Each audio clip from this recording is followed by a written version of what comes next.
क्या वो?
हेलो।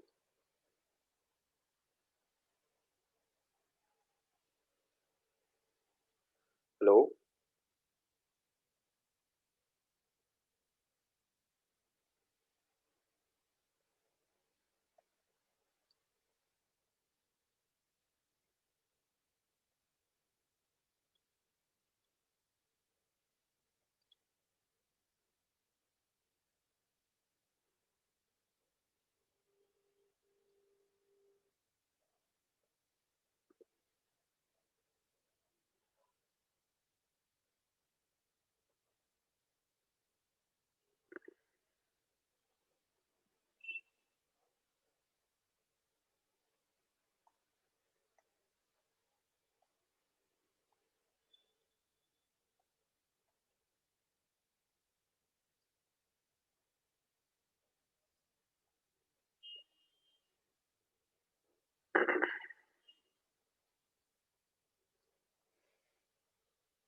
बाकी लोग आए नहीं?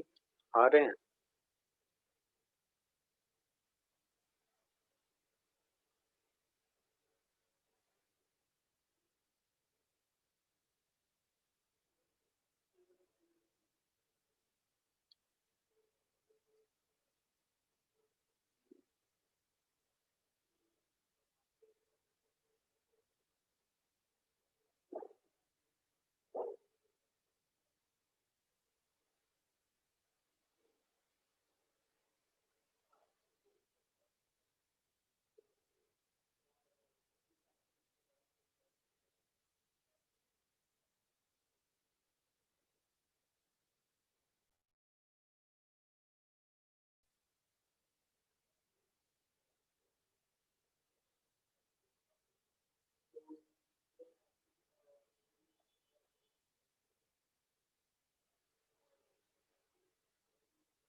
Good evening sir.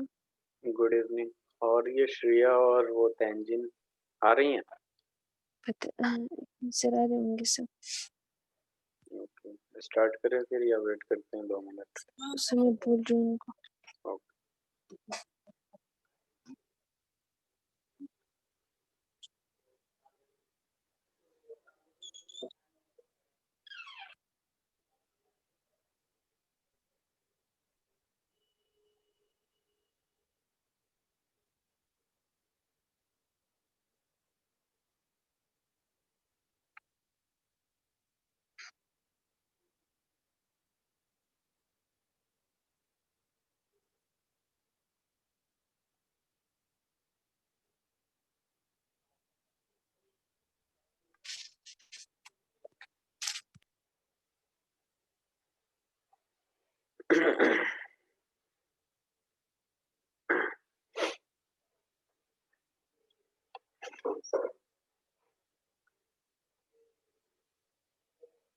ये तो आगे सब 2 मिनट में आ जाएंगे, बोले से स्टार्ट करने तो कर सकते हैं। अच्छा, वो लोग आ रहे हैं या फिर अभी टाइम लगाएंगे? तो सर चलिए स्टार्ट करते हैं, अगर आएंगे तो थोड़ा सा रिपीट कर देंगे, ठीक है? तो ओके, तो हमने कुछ क्वेश्चंस किया था रेट ऑफ रिएक्शन पे, ठीक है? अभी हमारा जो नेक्स्ट टॉपिक है वो है आपका रेट लॉ, ठीक है? देखिए रेट लॉ क्या होता है, जो एक्सपेरिमेंटल एक्सप्रेशन, ठीक है, experimental expression of rate of reaction in terms of reactant is known as rate law, ठीक है? ये एक एक्सपेरिमेंटल एक्सप्रेशन होता है आपका रेट लॉ। जैसे मान लीजिए आपके पास एक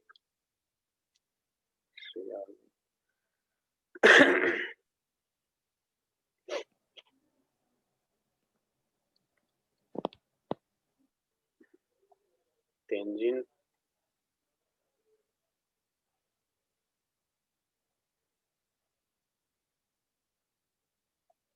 तें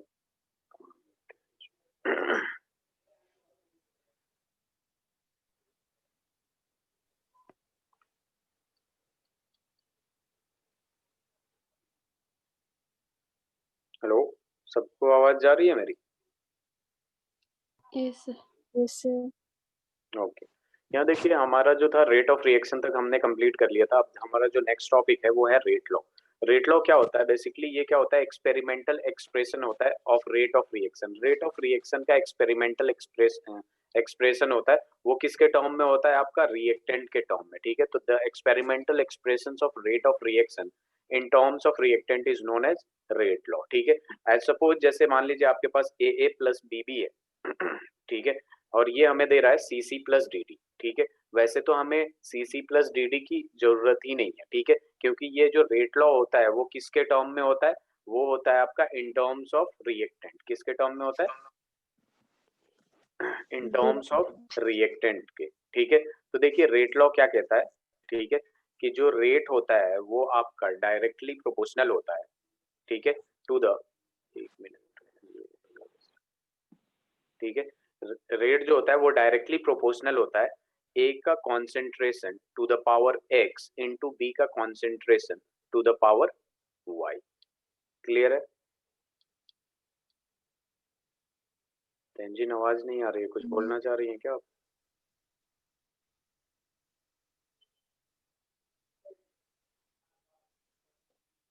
हेलो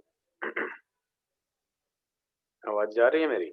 यस सर ओके तो यहाँ पे मैं क्या बता रहा हूँ, रेट लॉ क्या होता है? Rate law basically experimental expression of experimental expression of rate of reaction होता है इन टर्म्स ऑफ रिएक्टेंट। तो हम बस रिएक्टेंट को कंसीडर करेंगे, और रेट का जो इक्वेशन है आपका, रेट का जो एक्सप्रेशन है वो क्या होता है, रेट का expression, rate directly proportional to A का पावर एक्स और बी का पावर वाई, ठीक है? ये जो आपका दे रखा है स्क्वायर ब्रैकेट, बेसिकली ये क्या शो करता है, कॉन्सेंट्रेशन शो करता है, कंसंट्रेशन ठीक है, कॉन्सेंट्रेशन। और ये जो एक्स और वाई है आपका, ये एक्सपेरिमेंटली डिटरमाइंड होता है। जो पावर होता है हर एक रिएक्शन के लिए एक्सपेरिमेंटली डिटरमाइंड होता है, ठीक है? ये तेंजिन गायब हो गई।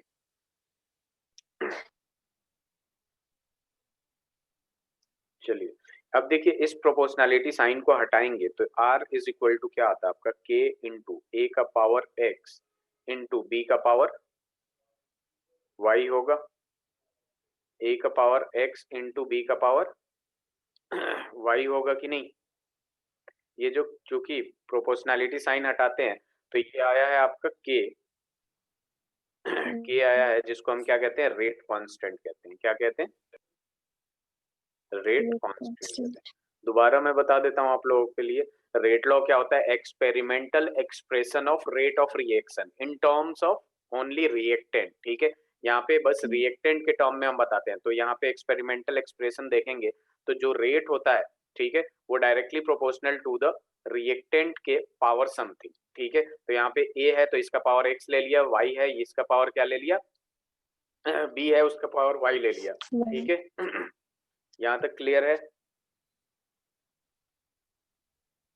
वेयर तो इस एक्स वाई की वैल्यू कुछ होगी मतलब है ना? X and y are experimentally determined, अलग अलग रिएक्शन के लिए अलग अलग चीज होता है, ठीक है, एक्सपेरिमेंटली डिटरमाइंड होता है। अभी आपको पता चल जाएगा है क्या ये एक्सपेरिमेंटली डिटरमाइंड होता है, ठीक है। आगे बढ़े। अच्छा, ओके, स्क्रीनशॉट ले लीजिए आप लोग। चलिए, यहाँ पे देखिए नेक्स्ट टॉपिक जो आता है उसी से रिलेटेड होता है, जिसको हम क्या कहते हैं, ऑर्डर ऑफ रिएक्शन कहते हैं। क्या कहते हैं? Order of reaction. देखिए ऑर्डर ऑफ रिएक्शन क्या होता है बेसिकली आपका। सबसे पहले मैं इसको डिफाइन नहीं, सबसे पहले मैं क्या करता हूँ, इसको लिख देता हूँ होता क्या है। जैसे रेट हम लिखते हैं ना, k इंटू ए का पावर x इंटू बी का पावर y, यही लिखते हैं ना। तो ये जो एक्सपेरिमेंटली डिटरमाइंड दो नंबर होते हैं x और y, ठीक है, इन दोनों का जो सम होता है वही आपका क्या होता है, n होता है, जिसको हम क्या कहते हैं, ऑर्डर कहते हैं, ठीक है, ऑर्डर ऑफ रिएक्शन, ऑर्डर, ठीक है, ऑर्डर ऑफ रिएक्शन। क्लियर है? Okay sir. ठीक है, तो हम बेसिकली यहाँ पे डिफाइन कर देते हैं सबसे पहले, the sum of power of concentration of reactants in the rate law expression, in rate law expression, ठीक है, उसको हम क्या कहते हैं, is called power, order, order of reaction is called order of reaction, order of reaction, ठीक है। जैसे मान लीजिए मैंने कोई इक्वेशन दे दिया, कुछ ऐसा क्वेश्चन दे दिया और एक चीज लिख दिया यहाँ पे कि R is equal to k into a का पावर हाफ, ये क्वेश्चन मैंने खुद दे रखा है, और B का पावर 3/2 लिख दिया, ठीक है। मैं पूछूंगा यहाँ what is the order of reaction, order of this reaction, order of this reaction क्या है, तो ऑर्डर इक्वल्स टू, आप लोग सीधा सीधा क्या कर सकते हैं, ध्यान दीजिएगा यहाँ पे, ऑर्डर इज इक्वल टू ये जो भी पावर दे रखा है ना, उन दोनों को क्या करना है आपको, सम कर देना है, ठीक है, एट 3/2 ऐड कर दीजिए सीधे सीधे, तो ये कितना हो जाएगा, 2 हो जाएगा कि नहीं, ट्रू। 2। यस तो हो ये जाएगा होता है सर। आपका ऑर्डर ऑफ रिएक्शन। और ये जो पावर होते हैं ये एक्सपेरिमेंटली डिटरमाइंड होते हैं, ये एक्सपेरिमेंटली डिटरमाइंड होते हैं, अलग अलग रिएक्शन के लिए अलग अलग होता है। क्लियर है?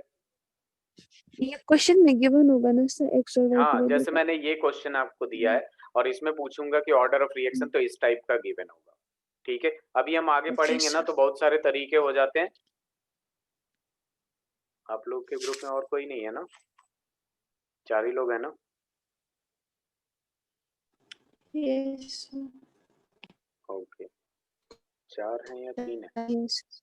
ये एक नील जांगमो कुछ करके आ, अच्छा। एक मिनट, अच्छा टेस्टिंग में, चलिए ठीक है। तो ये ऑर्डर ऑफ रिएक्शन में क्या करना होता है, बस हमें जो पावर होते हैं कॉन्सेंट्रेशन ऑफ रिएक्टेंट के, उसको ऐड कर देंगे, हमारे पास पावर आ जाएगा। क्लियर है? यस। चलिए स्क्रीनशॉट ले लीजिए इसका। देखिए यहाँ पे जो ऑर्डर ऑफ रिएक्शन होता है, ऑर्डर ऑफ रिएक्शन में भी 0 हो सकता है, नेगेटिव भी हो सकता है, पॉजिटिव भी हो सकता है, कुछ भी हो सकता है, 0, नेगेटिव, पॉजिटिव, फ्रैक्शन, अगर फ्रैक्शन हो गया कोई चीज तो डेसिमल भी हो सकता है, ठीक है। तो ये सारी चीजें हो सकती है। ऑर्डर ऑफ रिएक्शन जो होता है पॉजिटिव भी हो सकता है, नेगेटिव भी हो सकता है, और फ्रैक्शन में भी हो सकता है। क्लियर है? Yes sir.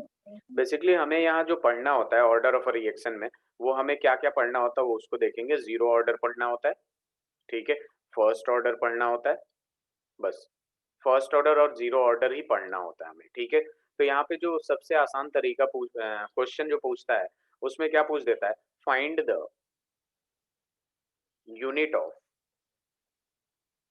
Rate constant. Rate constant का यूनिट जब भी पूछेगा ना तो ऑर्डर डिफाइन होगा, तभी आप निकाल सकते हैं, ठीक है। Find the unit of rate constant of 0 order, 0 order का हमें रेट कांस्टेंट डिफाइन करना है, ठीक है, 0 ऑर्डर का। तो एक बात बताइए, हमने क्या बताया कि rate, rate is equal to क्या हो जाता है आपका, के इंटू ए का पावर एक्स इंटू बी का पावर वाई, यही बताया है ना रेट लॉ एक्सप्रेशन। ध्यान से देखिएगा। और हमें किसका यूनिट निकालना है, रेट कांस्टेंट का। रेट कांस्टेंट कौन सा है यहाँ पे, के है कि नहीं, के को मैंने क्या बताया था, ये रेट कांस्टेंट है। तो सबसे पहले इसका एक फॉर्मूला बनाएंगे। रेट कांस्टेंट के इज इक्वल टू रेट में, रेट अपॉन में ए का पावर एक्स इनटू बी का, एक मिनट रुक जाइए कंफ्यूजन होगी, ठीक है। अब एक देखिए यहाँ पे बात, बी की पावर, क्योंकि यहाँ पे क्या दे रखा है, जीरो ऑर्डर रिएक्शन दे रखा है। क्या दे रखा है, जीरो ऑर्डर रिएक्शन दे रखा है। इसका मतलब x प्लस वाई कितना होना चाहिए, जीरो होना चाहिए। तो मैं ऐसे डायरेक्ट लिख सकता हूँ, रेट इज, अब डायरेक्ट मैं लिख सकता हूँ कि k is equal to, k is equal to मैं क्या लिख सकता हूँ, k equals to rate upon में क्या लिख सकता हूँ, a का पावर x इंटू बी का पावर y लिख सकता हूँ। और इसको मैंने लिख दिया रेट अपॉन में जो भी है, ठीक है, इसका जो पावर होगा वो कितना होना चाहिए, जीरो होना चाहिए कि नहीं, जीरो, ठीक है, क्योंकि ऑर्डर क्या है आपका, जीरो है, तो पावर भी जीरो होना चाहिए। यानी यहाँ पे k इज इक्वल टू जो होगा वो रेट हो जाएगा, रेट हो जाएगा कि नहीं, क्योंकि किसी भी चीज का पावर जीरो अगर हम करते हैं, किसी भी नंबर का पावर जीरो, किसी भी चीज का पावर जीरो, किसी भी अल्फाबेट का पावर जीरो इक्वल्स टू क्या होता है, वन, वन हो जाता है। तो रेट अपॉन वन होगा। इससे अच्छा मैं ये लिख दिया, क्या कहते हैं, यहाँ पे लिख दिया, मैं क्या लिख दिया कि k is equal to rate upon one, ठीक है, ये है। तो यहाँ पे क्या हो जाएगा, रेट हो जाएगा ना, ठीक है। और k is equal to, rate होता क्या है, रेट क्या होता है आपका, change in concentration, change in concentration upon में टाइम टेकन, अपॉन में क्या होता है, टाइम टेकन होता है कि नहीं। तो चेंज इन कॉन्सेंट्रेशन जो होगा उसका यूनिट क्या होगा, मोल पर लीटर होगा, मोल पर लीटर होगा, क्योंकि ये क्या होता है, मोलारिटी ही होता है ना, मोलारिटी होता है कि नहीं। और टाइम टेकन किस में आएगा, सेकंड में। तो जीरो ऑर्डर का जो यूनिट होता है रेट कांस्टेंट का, वो क्या होगा आपका, मोल पर लीटर पर सेकंड। पर सेकेंड। किस किस को समझ में नहीं आया जल्दी बताइए इसका स्क्रीनशॉट ले लीजिए आप लोग, मैं दोबारा समझाता हूँ, ठीक है, अगर किसी को ना आया हो तो। हमें जीरो ऑर्डर रिएक्शन का क्या निकालना है, यूनिट, रेट कांस्टेंट का यूनिट निकालना है। तो रेट इज इक्वल टू मैंने k इंटू ए का पावर x इंटू बी का पावर y रख दिया। क्योंकि ये जीरो ऑर्डर है तो x प्लस वाई जो होगा वो कितना होना चाहिए, जीरो होना चाहिए। x प्लस वाई क्या होना चाहिए, जीरो होना चाहिए, ठीक है। तो यहाँ पे k is equal to rate upon A का पावर x इंटू बी का पावर y हो जाएगा। और रेट अपॉन में जो भी आएगा उसका पावर क्या होना चाहिए, जीरो होना चाहिए ना, क्योंकि जीरो ऑर्डर है, ठीक है। तो दोनों का सम जीरो आना चाहिए। अब देखिए यहाँ पे k is equal to rate upon किसी भी चीज का पावर जीरो क्या होगा, वन हो जाएगा। तो रेट अपॉन में वन हो गया तो रेट हो गया। और रेट एक्चुअल में होता क्या था, डेल्टा, मान लीजिए कुछ भी हो, delta A upon delta T तो होता था, ठीक है। और ये क्या होता था आपका, मोलारिटी होता था। तो यहाँ पे क्या होगा, मोल पर लीटर अपॉन में सेकंड, तो ये आ गया मोल पर लीटर पर सेकंड। क्लियर है, ओके सर, क्लियर है ना,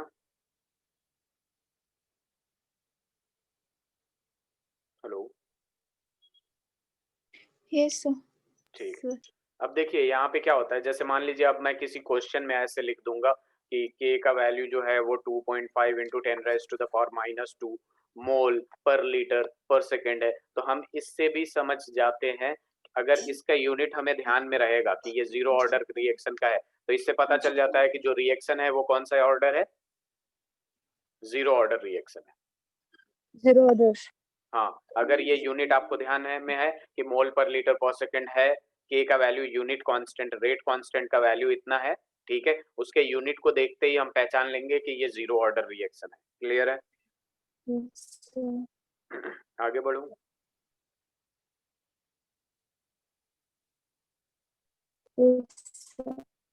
चलिए इधर देखिए जरा। यहाँ पे अब अपने पास क्या आ जाता है, जैसे मान लीजिए unit of rate constant, unit of rate constant for first order reaction, first order reaction, first order reaction के लिए रेट कांस्टेंट आप लोग निकालिए जरा, unit of rate constant for first order reaction.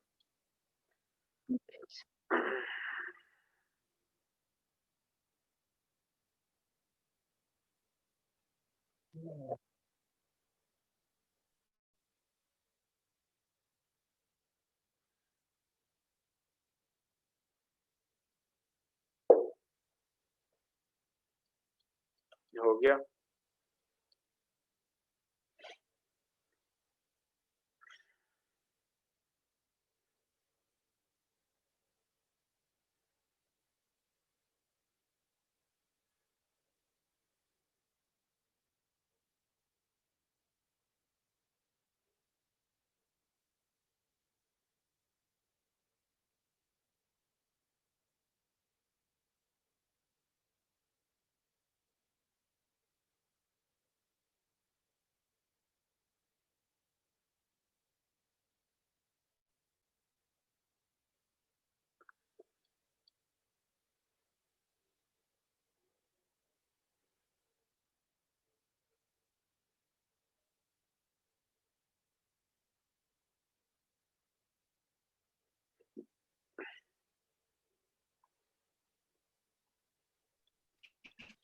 One पर कितना आ रहा है?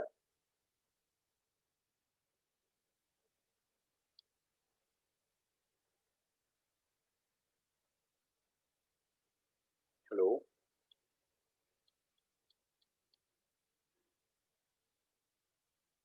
सर इसका तो 1 आएगा, तो 1 पर सेकंड।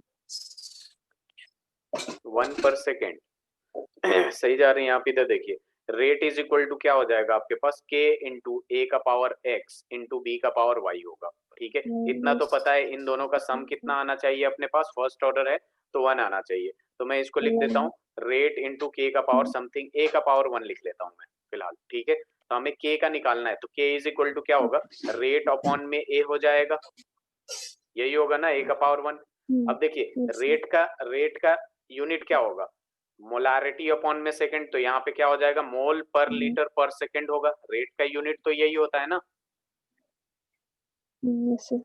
और अपॉन में मोलारिटी यानी मोल पर लीटर आ जाएगा, ये मोलारिटी ही तो है, मोल पर लीटर, ये दोनों कैंसिल। तो फर्स्ट ऑर्डर रिएक्शन का यूनिट क्या होता है, पर सेकंड होता है। ठीक है, तो हमेशा ध्यान में रखिएगा यहाँ पे कि जो फर्स्ट ऑर्डर रिएक्शन होता है ना, first order reaction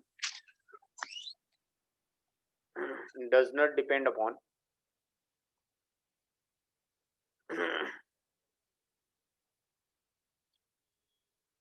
concentration of reactant। Reactant के कॉन्सेंट्रेशन पे डिपेंड नहीं करता, किस पे डिपेंड करता है, टाइम पे डिपेंड करता है। किस पे डिपेंड करता है, फर्स्ट ऑर्डर रिएक्शन जो होता है, फर्स्ट ऑर्डर रिएक्शन का के जो होता है, के फर्स्ट ऑर्डर रिएक्शन का जो के होता है आपका, के मतलब यूनिट कांस्टेंट, रेट कांस्टेंट, वो किस पे डिपेंड करता है आपका, does not depend upon concentration of reactant, किस पे डिपेंड करता है आपका, टाइम पे डिपेंड करता है, पर सेकंड। तो अगर कोई भी चीज के दे रखा हो, के दे रखा हो आपको 1.5 इंटू 10⁻³ पर सेकंड, तो इससे पता चलना चाहिए अगर ये यूनिट कांस्टेंट, रेट कांस्टेंट है और इसका यूनिट पर सेकंड है, तो ये कौन सा ऑर्डर है, फर्स्ट ऑर्डर है, फर्स्ट ऑर्डर। First order. ये क्लियर है? यस सबका आ गया?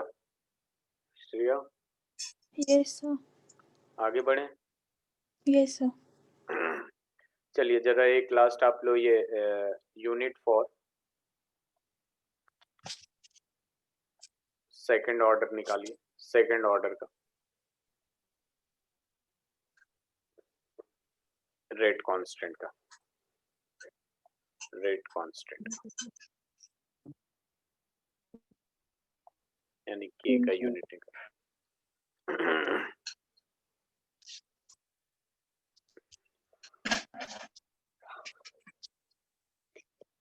तब तक मैं एक क्वेश्चन लिख लेता हूँ।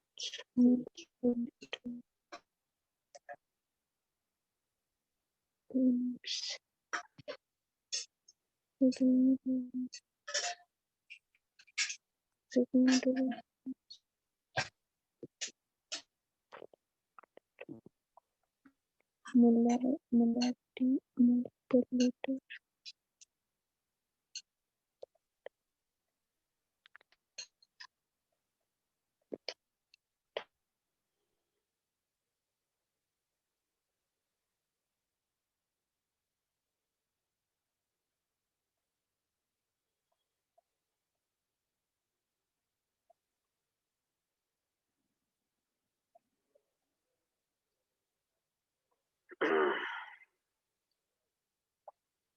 हो गया?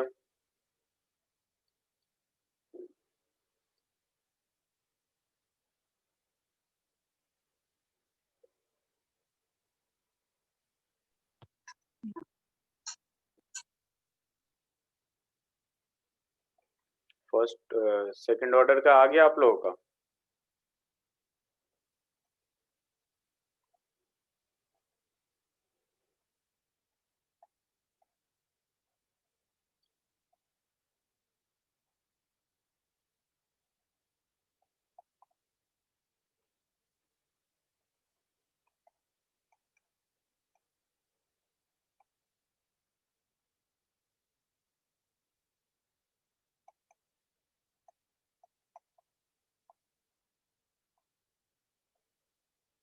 moles per liter,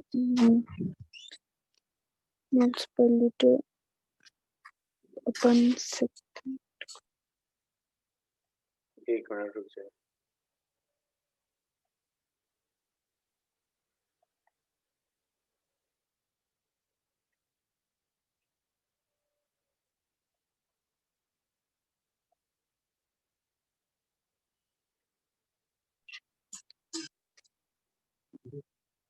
Moles per liter per second.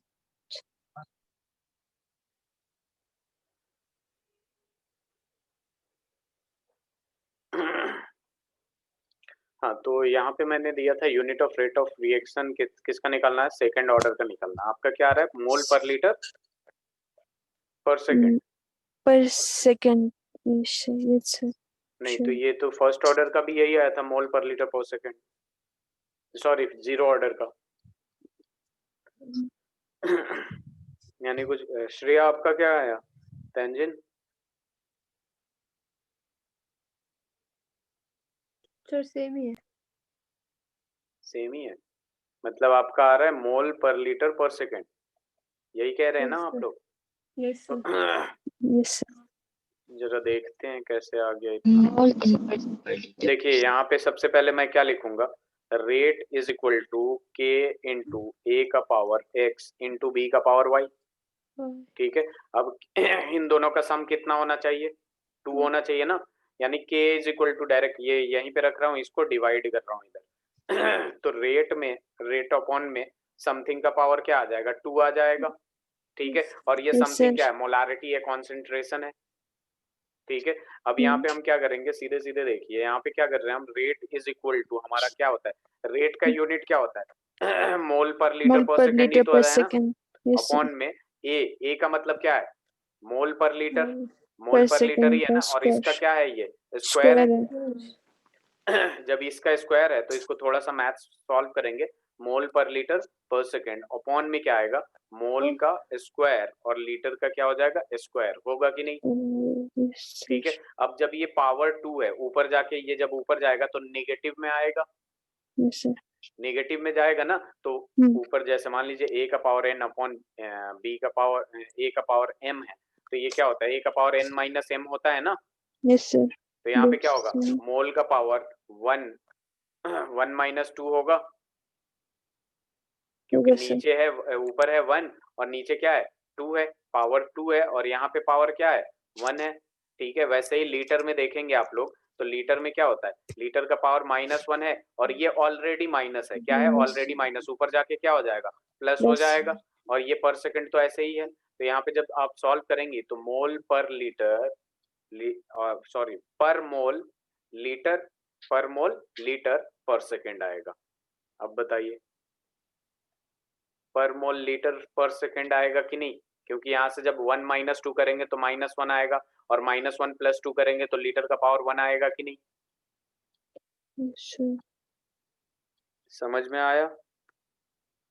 Okay, okay. Yes, sir. Okay, sir. Screenshot ले लीजिए इसका।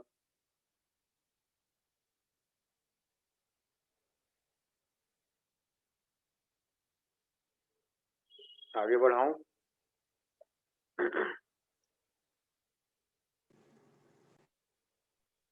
Okay.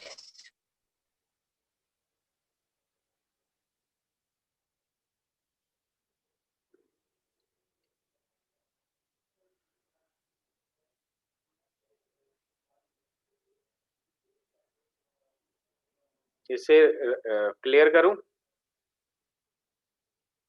Yes, sir. Yes, sir. हो गया sir clear. चलिए ठीक है, तो ये एक और क्वेश्चन था, नीचे दे रखा हूं मैं। फिर हम नेक्स्ट टॉपिक लेंगे एक और क्वेश्चन करके अच्छा सा। ये क्वेश्चन हो जाएगा आप लोगों से?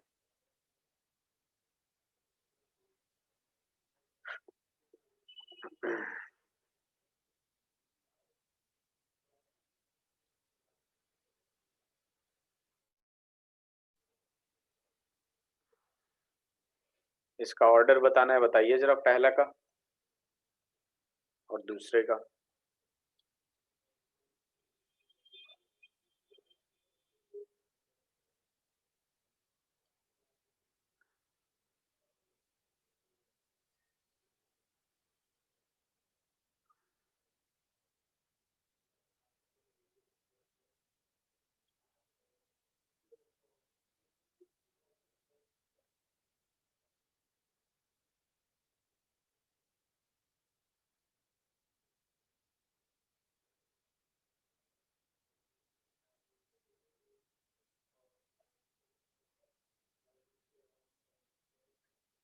Hello, Yes, sir. Yes, sir. कितना हुआ?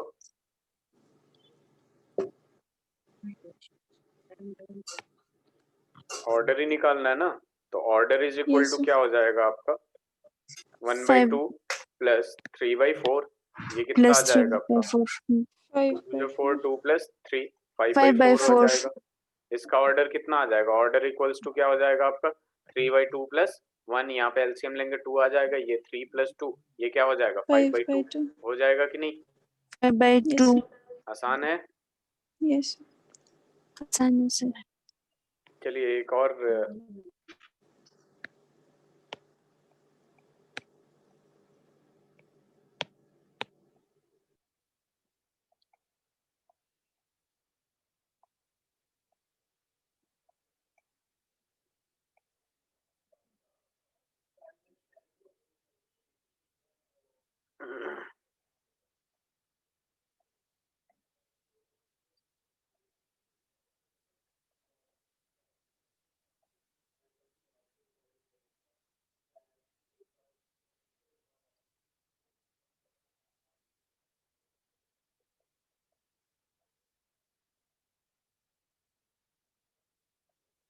WRT का मतलब विद रिस्पेक्ट टू।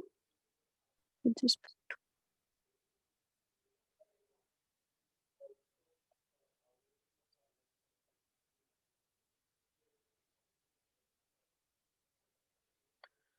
जल्दी बताइए जरा।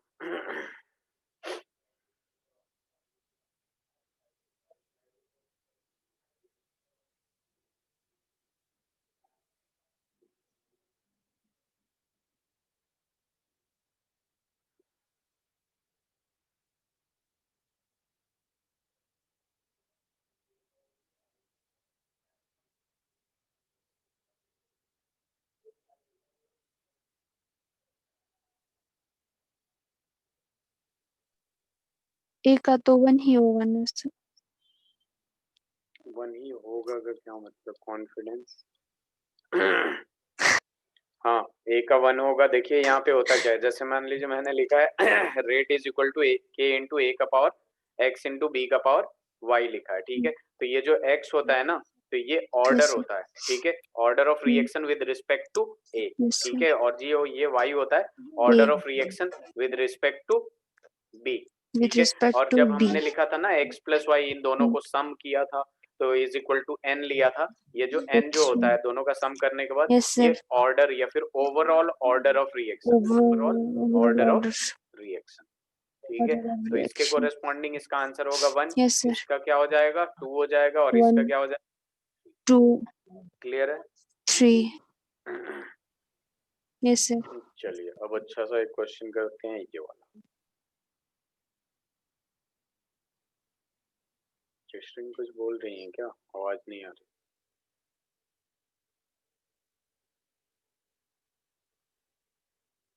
Hello Shreya, Yes, sir. ये क्वेश्चन अटेम्प्ट करिए आप आपका लोग। क्या क्या? क्वेश्चन से आपकी आवाज आ रही है। ठीक है।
गया।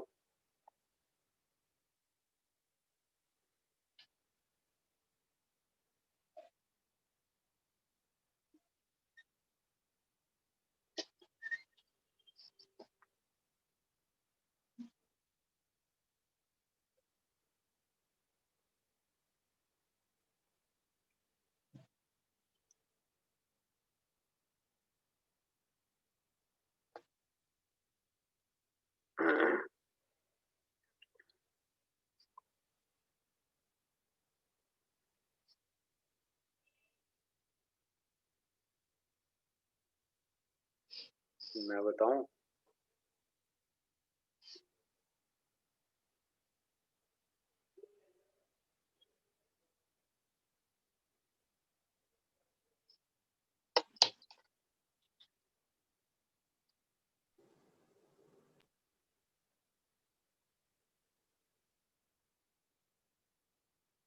Hello? Yes, sir. Yes, sir. Okay, आवाज आ रही है ना? ये Yes, sir. शायद इनको सुनाई दे रहा है ये। Sitting. हाँ, Yes, sir. Okay okay.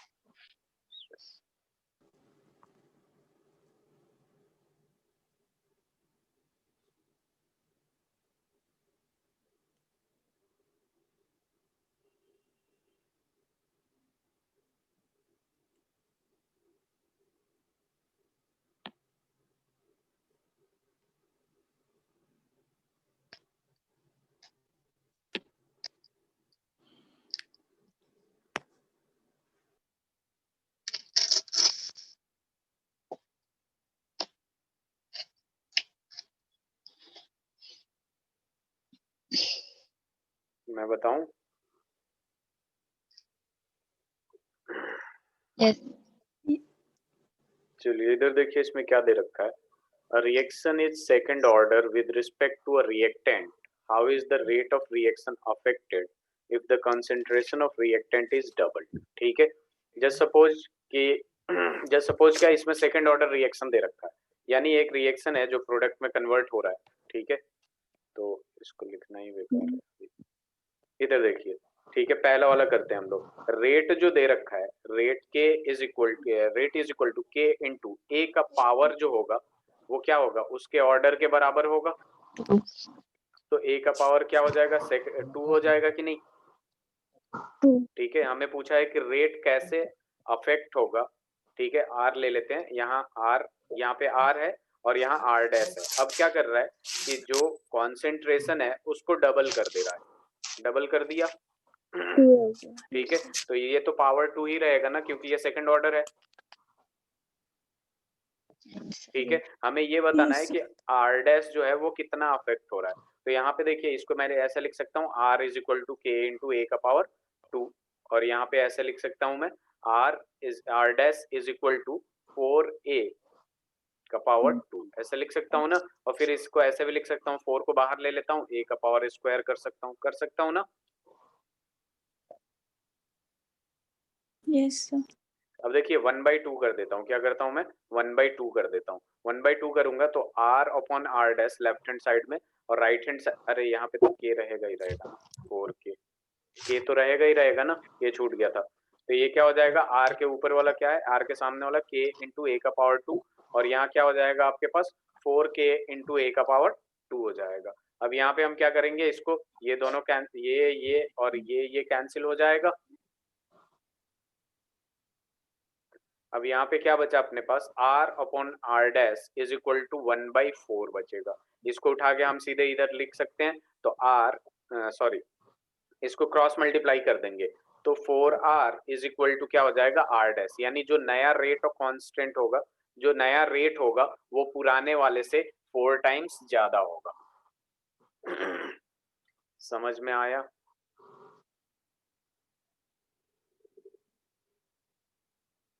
जो नया वाला रेट होगा वो पुराने आर डैश है ना, r dash is equal to 4r, ये पुराना वाला मैंने r मान रखा था। ठीक है, तो पुराने वाले से 4 टाइम्स ज्यादा होगा न्यू वाला रेट। हेलो? Yes. समझ में आया? सर सेकेंड वाला रिपीट कर दो। सेकंड वाला रिपीट कर दूं मतलब? अच्छा सॉरी सर देखिए यहाँ पे जस्ट सपोज मैंने क्या कर दिया, यहाँ पे देखिए मैंने सपोज कर लिया कि इसका रेट कांस्टेंट आर है, ठीक है। न्यू वाले का क्या है, आर है, सॉरी पुराने वाले का आर है, तो are is equal to k into a का पावर 2 होगा, क्योंकि ये सेकंड ऑर्डर काइनेटिक्स है, ठीक है। तो are is equal to k into a का पावर स्क्वायर, ये वैसे ही लिखा हूं। अब आर डैश मैंने मान लिया कि न्यू जो रेट कौन से रेट है, न्यू रेट उसका क्या है, आर डैश है, तो r dash is equal to k into, इसमें सीधे सीधे बोल रखा है कि how is the rate of reaction affected if the concentration of reactant is doubled, ठीक है। इनिशियल ए था तो नया वाला कितना होगा, 2a होगा कि नहीं, यस सर 2a कर दिया मैंने।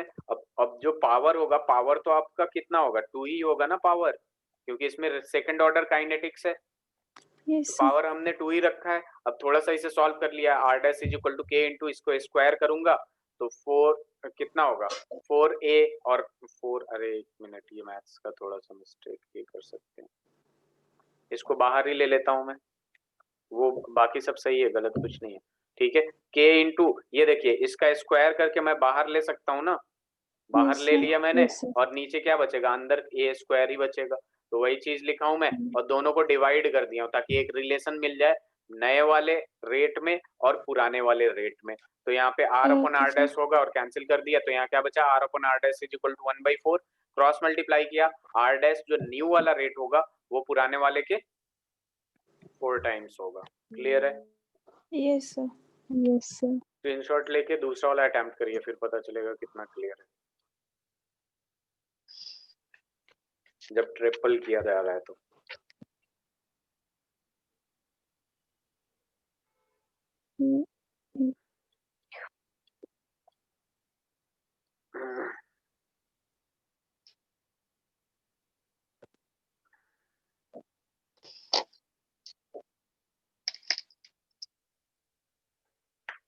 आप लोग का वो क्या कहते हैं, प्री बोर्ड कब है?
सर 6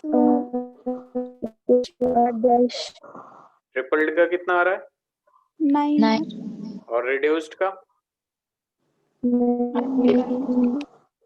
ट्रिपल का 9 ट्रिपल्ड का 9 आ रहा है, और रिड्यूस्ड टू हाफ का कितना आ रहा है, R/4 r/4, मतलब डिक्रीज कर जाएगा 4 टाइम्स 1/4 हो जाएगा, ठीक है।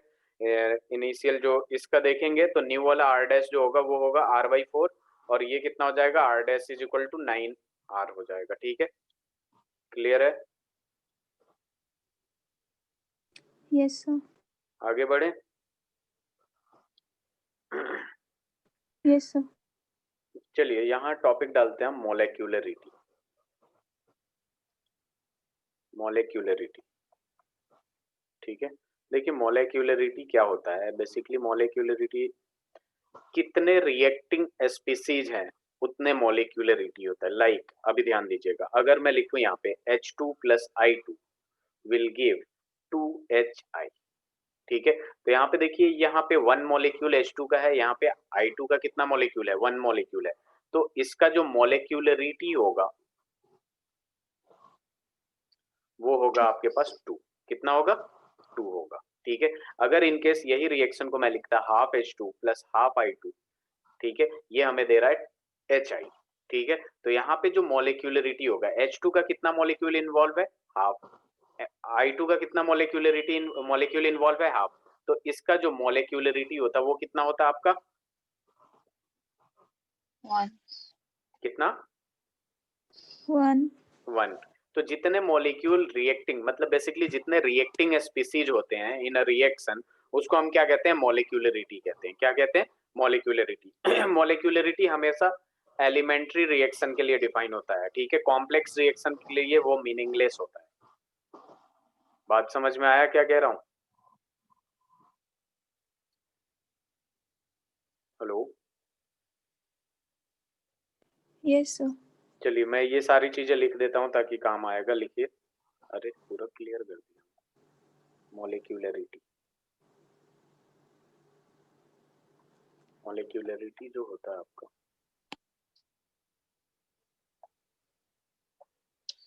टोटल नंबर ऑफ एटम्स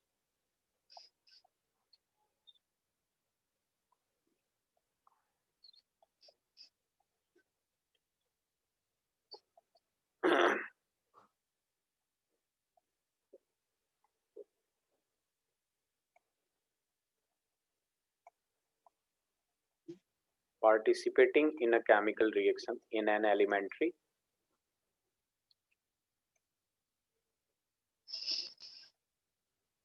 ठीक है, एक एलिमेंट्री रिएक्शन में जितने पार्टिसिपेट करते हैं, एटम्स हो, मॉलिक्यूल्स हो, आयंस हो, वो क्या हो जाता है आपका? मॉलिक्यूलरिटी होता है।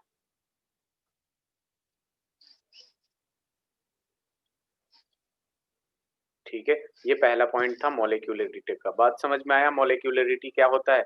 जितने मॉलिक्यूल रिएक्ट करेंगे उतना मॉलिक्यूलरिटी होता है। क्लियर है? हेलो,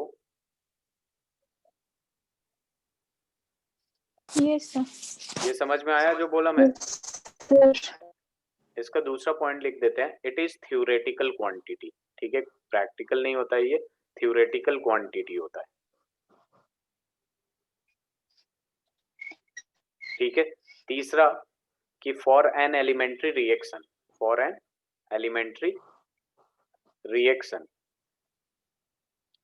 ठीक है, molecularity is equal to order of reaction. Molecularity is equal to order of reaction.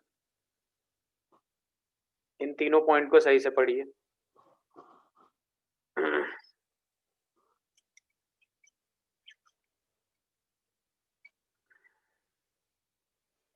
सबसे पहले जितने स्पीसीज होते हैं, एटम्स होते हैं, आयंस होते हैं, reacting species participating in an elementary reaction is called molecularity. It is a theoretical quantity. उसके बाद for an elementary reaction molecularity is equal to the order of reaction. ठीक है, ये हमेशा आपका इंटीजर होता है, पॉजिटिव इंटीजर होता है। क्या होता है आपका? पॉजिटिव इंटीजर होता है। ठीक है, पॉजिटिव इंटीजर हमेशा पॉजिटिव इंटीजर होता है, ना नेगेटिव होता है ना जीरो होता है। पॉजिटिव इंटीजर होता है और ना ही फ्रैक्शन में होता है, ना फ्रैक्शन में होता है, ना जीरो होता है, ना नेगेटिव होता है, हमेशा पॉजिटिव इंटीजर होता है। तो ये मॉलिक्यूलरिटी के बारे में है। अगर मैं आपसे अभी एक क्वेश्चन पूछ दूं, जैसे मान लीजिए मैंने कर दिया 2H, एक मिनट, मैंने यहाँ पे अगर पूछ दिया कि आपसे कि HI को हमने ब्रेक डाउन कर दिया half H2 plus half I2, या फिर मैंने 2HI को ब्रेक डाउन कर दिया आपके पास H2 प्लस I2। अब ये बताइए HI का मॉलिक्यूलरिटी कितना है? 1 है। ठीक है, क्योंकि यहाँ पे HI का मॉलिक्यूल कितना है? 1 है। 2HI का मॉलिक्यूलरिटी क्या है? 2 है, क्योंकि HI का मॉलिक्यूल कितने हैं? 2 है। तो बेसिकली ये ज्यादातर हमें जो पढ़ना है वो यूनिमॉलिक्यूलर के बारे में पढ़ना है। ठीक है, यूनिमॉलिक्यूलर कहते हैं, बाई मॉलिक्यूलर कहते हैं। ठीक है, उसके बाद टर मॉलिक्यूलर कहते हैं, ट्राई को हम क्या कहते हैं? टर मॉलिक्यूलर। ठीक है, मॉलिक्यूलरिटी कह लीजिए यूनिमॉलिक्यूलरिटी या बाई मॉलिक्यूलरिटी या टर मॉलिक्यूलरिटी। ठीक है, तो इस बात को समझिएगा आप लोग कि आप लोग हेलो एल्केन्स का नाम सुना है ना, SN1 SN2, तो SN2 में Yes, sir. बाइमोलिक SN1 SN2 नहीं सुना है? सुने सुने. ठीक है, तो SN1 SN2 में बेसिकली ये बाइमोलिकुलर SN2 में होता है और यूनिमोलिकुलर SN1 में होता है। ठीक है, तो वहाँ एक रिएक्शन करेंगे हम जो बहुत इंपॉर्टेंट है, तो ये थोड़ा बहुत देर के लिए आएगा। क्लियर है? मॉलिक्यूलरिटी क्या होता है, क्लियर है ना? Yes sir. जितने स्पीसीज रिएक्टिंग स्पीसीज हो, ठीक है, वो मॉलिक्यूलर उतने मॉलिक्यूलरिटी हो जाता है। ठीक है ये वाला भी एकदम ध्यान में रखिएगा आप। For an elementary reaction molecularity is equal to order of reaction. आवाज नहीं आ रही टेस्टिंग, कुछ बोलना है आपको? स्क्रीनशॉट ले लीजिए, आगे चलते हैं।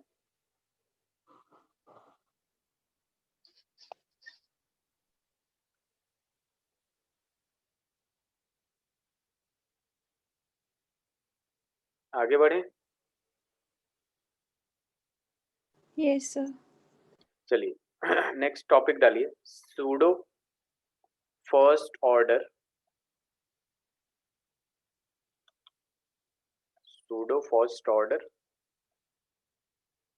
रिएक्शन।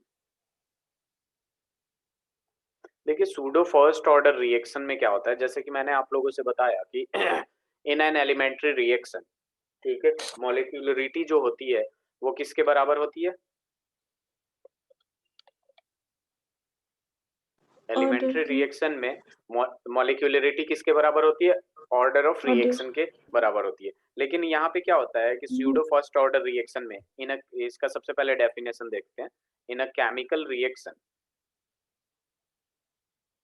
ठीक है, एक केमिकल रिएक्शन में order of reaction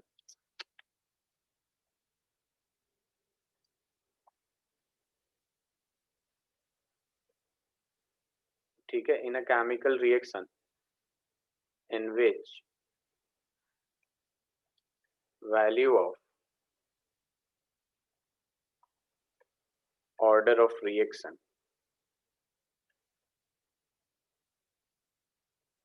is 1 but molecularity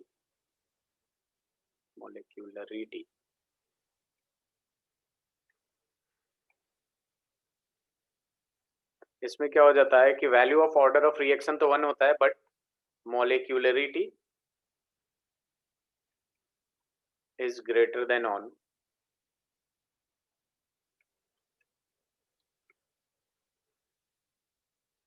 ठीक है, तो इस रिएक्शन को क्या कहते हैं? इज नोन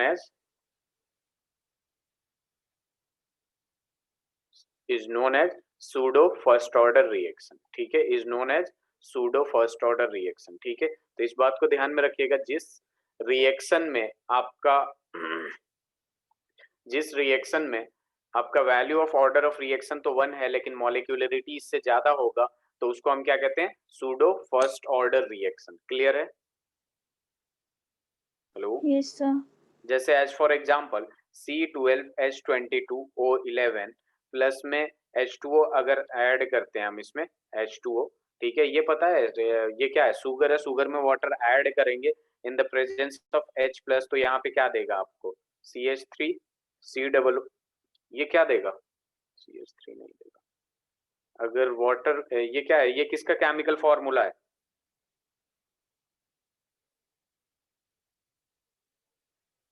अरे इसका केमिकल नेम तो बताइए, C12H22O11 का। हेलो? अरे कहाँ चले गए आप लोग? हेलो? C12H22O11 Yes, का sir. केमिकल नेम क्या है?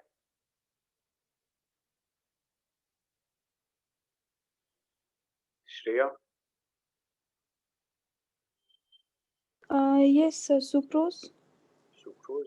और वो क्या कहते हैं, उसका नाम क्या है? उसका क्या होता है शुगर का? C11 होता है। Sir, ये शुगर नहीं है C12H22O11. सुक्रोज ही होता है। C6H12 O6 प्लस में क्या आ जाएगा ग्लूकोज। C6H12O6। ठीक है, इसका रिएक्शन कराते हैं तो हमारे पास ये आता है। ठीक है, अब देखिए यहाँ पे जब हम रेट लिखते हैं ना, तो रेट इज इक्वल टू अपने पास क्या आता है K इंटू, ठीक है, ये C12H22, चूंकि हम जो रेट लॉ लिखते हैं वो किसके टर्म में लिखते हैं, रिएक्टेंट के टर्म में लिखते हैं। ठीक है, इनटू यहाँ पे क्या आता है H2O आता है। जब एक्सपेरिमेंटली देखा गया तो इसका पावर 1 आ रहा था। क्या आ रहा था, इसका पावर 1 आ रहा था। और चूंकि यहाँ पे जो H2O है वो एक्सेस में होता है, किस में होता है, एक्सेस में होता है, तो इसके वैल्यू को यहाँ से हटा देते हैं। प्योर लिक्विड या प्योर सॉलिड की जब बात करते हैं ना, तो उसका वैल्यू 1 आ जाता है। ठीक है, आपने क्लास 11th में केमिकल इक्विलिब्रियम में लॉ ऑफ एक्टिव मास पढ़ा है? हेलो,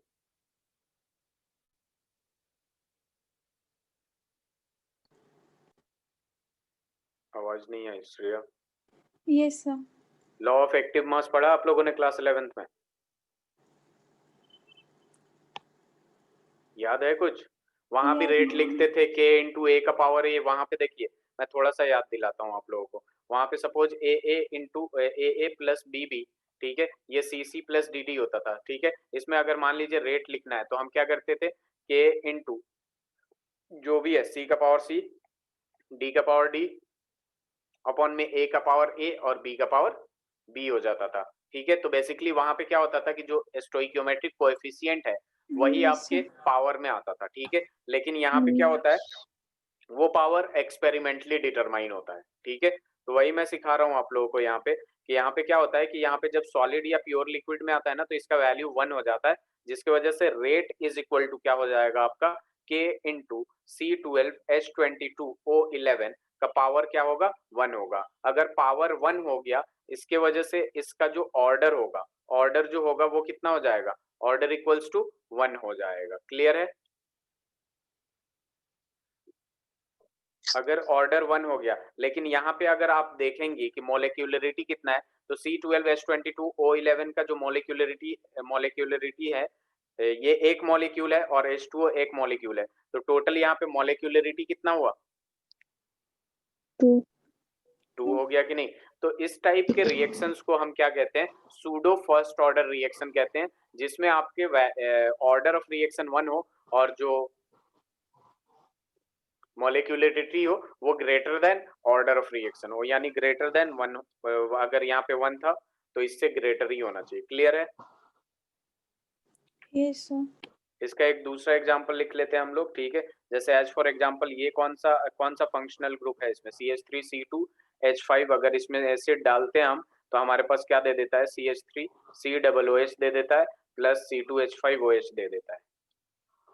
ठीक है, ये इसमें कौन सा फंक्शनल ग्रुप है, CH3COOC2H5। ठीक है, और CH3 ये क्या है आपका COOH, ये कौन सा फंक्शनल ग्रुप है, C2H5OH, ये कौन सा फंक्शनल ग्रुप है, देखा देखा सा लग रहा है ये कार्बोक्सिलिक एसिड। कौन सा, ये है आपका कार्बोक्सिलिक एसिड, ये है आपका अल्कोहल। ठीक है, ये बस मैं ऐसे ही देख लेता हूँ, ये क्या है आपका अल्कोहल है, और ये होता है आपका ईस्टर। ठीक है, खैर इधर आइए, अब इसमें देखिए क्या हो रहा है। यहाँ पे जब यहाँ पे भी H2O मिलाते हैं, सॉरी यहाँ पे भी क्या करते हैं, H2O मिलाते हैं। ठीक है, H2O यहाँ भी ऐड करते हैं। ठीक है, यहाँ पे देखिए अब क्या करेंगे हम, जब रेट लिखेंगे तो rate is equal to K into reactant का ही दोनों का लेंगे, CH3COO C2H5 और इंटू क्या हो जाएगा H2O। और ये जो H2O है ना, ये आपका एक्सेस में होता है। ठीक है, लिक्विड स्टेट में इसका वैल्यू कितना हो जाएगा, हटा देंगे, जब एक्सेस में है तो इसको हटा ही देंगे। ठीक है, तो K इंटू CH3COO C2H5 का एक्सपेरिमेंटली डिटरमाइंड जो पावर होता है वो आता है 1। तो rate is equal to this दे रखा है, तो इससे क्या पता चलता है आपका कि जो पावर कितना है आपका 1 है, तो इसका ऑर्डर कितना हुआ, ऑर्डर इक्वल्स टू 1 हो गया। लेकिन मॉलिक्यूलरिटी देखें तो H2O का एक मॉलिक्यूल और CH3COO C2H5 का एक मॉलिक्यूल, तो 2 आ गया मॉलिक्यूलरिटी। Yes sir. हाँ, तो ये होता है आपका सूडो फर्स्ट ऑर्डर रिएक्शन। आप लोग एनसीईआरटी क्वेश्चन सॉल्व करते हैं?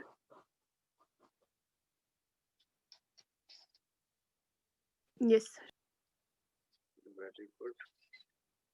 तो ये था आपका सूडो फर्स्ट ऑर्डर रिएक्शन। सबको समझ में आ गया? स्क्रीनशॉट ले लीजिए आप लोग।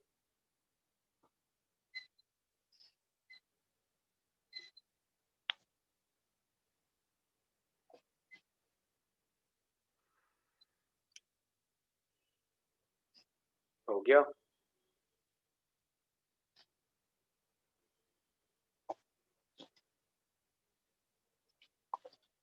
Yes, sir. हाँ, इसके बाद ऑर्गेनिक शुरू करेंगे क्या हम लोग, या पहले फिजिकल कंप्लीट कर ले? लाइक ये दूसरा हो गया, एक सॉलिड स्टेट बचा आप लोगों का, ठीक है। एक सॉलिड स्टेट बचा है जिसमें कैलकुलेशन है, और एक कौन सा बच रहा है? इलेक्ट्रोकेमिस्ट्री बच रहा है, ठीक है। या फिर ऑर्गेनिक शुरू करें, बताइए, जैसे आप लोग बोले। मेरे ख्याल से अगर ये दोनों हम फिजिकल कर लेते तो फिजिकल का जो कैलकुलेशन पार्ट है वो तो हट जाएगा, उसके बाद बस अपने पास ऑर्गेनिक बचेगा, प्लस इनऑर्गेनिक के कुछ पार्ट बचेंगे जिसमें से कोऑर्डिनेशन कंपाउंड बहुत आसान है, ठीक है। और एक वो बच जाएगा आपका सरफेस केमिस्ट्री। तो बताइए।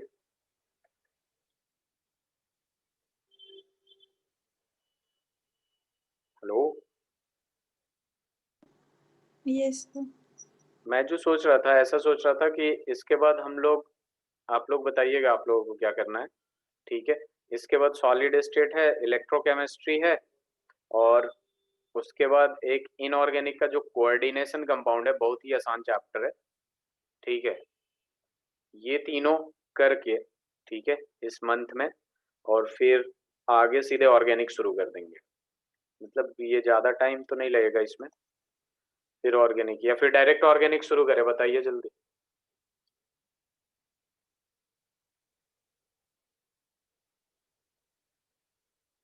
श्रेया। Yes, sir. ये 3 ठीक है chapters सर, कर ये लेते कर हैं। लेते हैं पहले। ठीक, चलिए नेक्स्ट क्लास में हम लोग यहाँ से इंटीग्रेटेड रेट इक्वेशन तो सुना होगा आप लोगों ने, पढ़ा होगा, उसके बारे में पढ़ के आइएगा। इंटीग्रेटेड रेट इक्वेशन, ठीक है। फर्स्ट ऑर्डर सेकंड ऑर्डर का टी हाफ वगैरह निकालना बहुत आसान है, ठीक है। ग्राफ वगैरह है, उसके बाद एक्टिवेशन एनर्जी वगैरह शुरू हो जाएगा, और फिर चैप्टर खत्म हो जाएगा, ठीक है। Yes, sir. Okay, okay sir, good night. Good night, thank you sir. Sir. Thank you, sir.